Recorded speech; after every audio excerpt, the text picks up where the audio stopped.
বিবেক, কণ্ঠ কলমে আমি রত্না।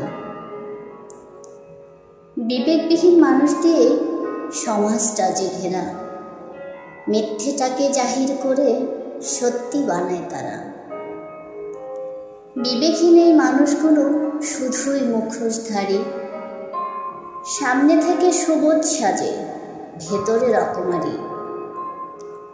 আবেগটাকে সচল রেখে বিবেক বলে দেয়, বিবেক যে বড় আদালত, বেমালুম ভুলে যায়। নিজেকে সে মানুষ বলে জাহির করে কত, বাস্তবতায় অবিবেচক হয়ে আছে কত শত। বিবেক মানুষের আত্মার আয়না, সবই দেখা যায়। শুদ্ধ ভুলের বিচার করা এতটা সহজ নয়।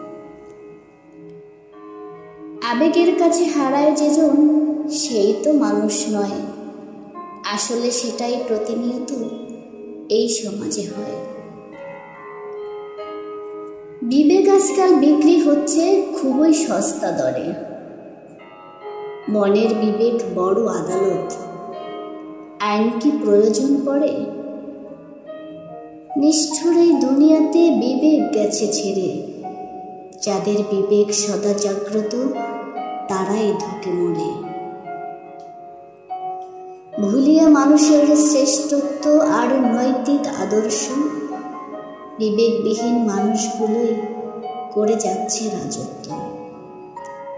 বিবেক যেখানে লোভাতুর, নীতিবাক্য স্বার্থপর, সত্য সেথায় দলিত মথিত, বড়ই হাস্যকর।